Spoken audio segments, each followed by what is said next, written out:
This is the first of 100 wells we're gonna build in this video. Oh, water!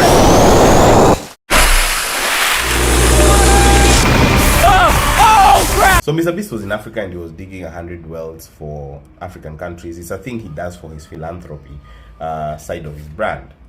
Interestingly enough, he dug 52 wells. So majority of those wells were actually dug in Kenya.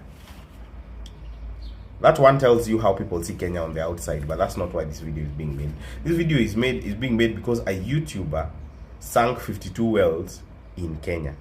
And I mean wells. I don't mean those small holes that your politicians like to dig for you 1 year before elections so that you can either elect them or re-elect them.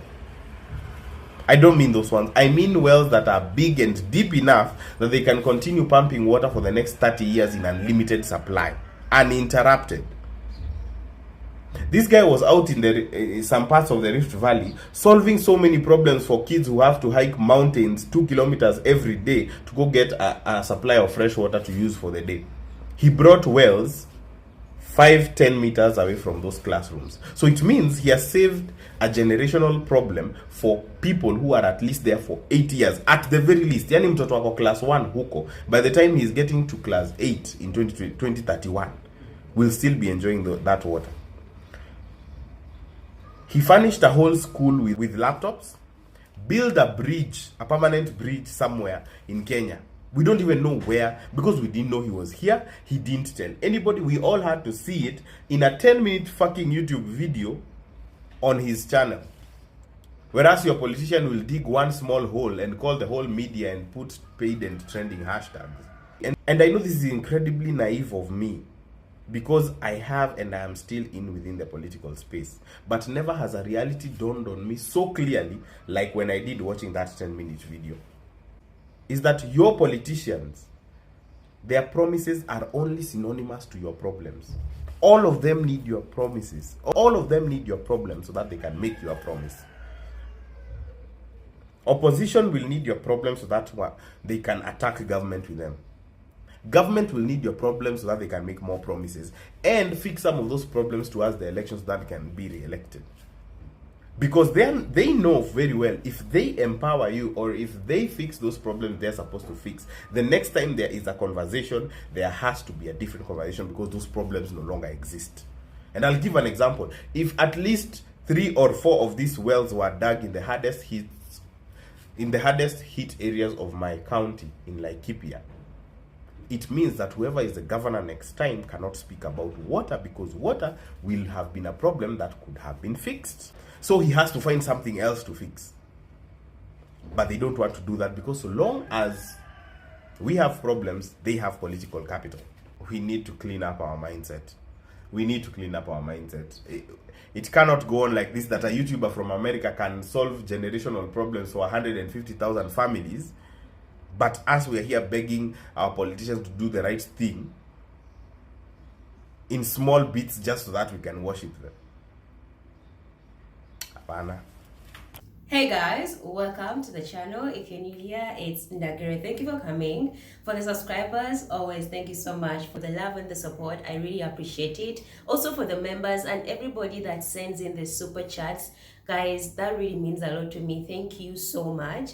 Well guys, in today's video, this is something that I know some of you don't want me to talk about, but I always come out and I always talk about these things, okay?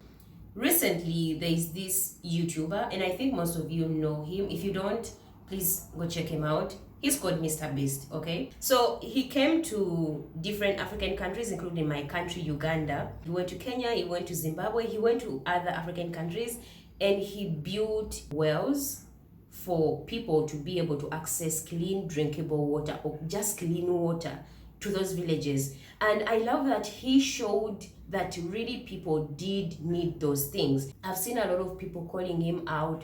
They want him to be cancelled. You know, we are living in a world today where if you are just going to talk and not do anything, that really doesn't make sense. Because the way I'm seeing people drag him and wanting to cancel him for doing good things for other people and saying, oh, he's doing that because it's going to give him money from the views, but that's how he makes money. That is his job. The way you are told to send $1 to African children through UNICEF or through these organizations of donations, and you send $10, $1, $3, $20 from your job, is the same way this person uses YouTube to make money and help other communities in the world. And I've seen a lot of actually black people saying Africans, they just want to be colonized. Why are you letting these people come back in the continent? Why are you letting them do these things? But we even have politicians that cannot do the bare minimum of putting the kind of wells like what this man did to save the lives of these people. It's the same situation. I remember he did the same thing in South Africa where he bought almost 20,000 shoes for children in South Africa, and still people were so mad at him. Why is he so concentrated on Africa? Why is he doing that? He can do other things in other places. Why is it that when someone comes out to help African people, then it's an issue, then we want to send them away, when even our own people in our countries, like the leaders we have, the celebrities we have in our countries, like in my country, Uganda, when they want to do a bit of charity, there has to be news, there has to be reporters, there has to be people to see that they actually did that. And here we have this person who came, who is famous, did what they needed to do in 8 months. Guys, 8 months, someone puts up 100 wells to the villages where they struggle to live and drink water, but these people have governments that govern them.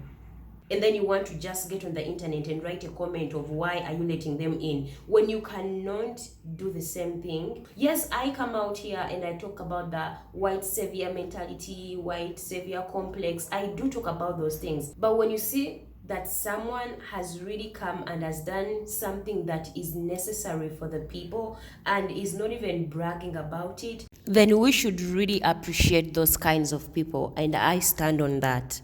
This is why I also say that if you see this, let's say this person as mrbeast coming in the continent and doing this thing, and you are just going to get on the internet and comment, why are you letting him in, when he actually came and changed the lives of people that needed that problem to be solved, but you're not doing it, but you're commenting negativity in the situation, then you have a problem. And this is why I say, for us as black people, as Africans to grow, we need to be able to come in the continent and do these things for the African people. If you are in the diaspora as a black person in the diaspora, black person who believes you come from the African continent, the way this person came and did this thing to the people of these villages of Uganda, of Kenya, of Zimbabwe, South Africa, those African countries and more, they'll never forget him as a good person, and what he does represents all of his people that look like him. So if you try to come and do the same thing for the African people, that's when narratives change.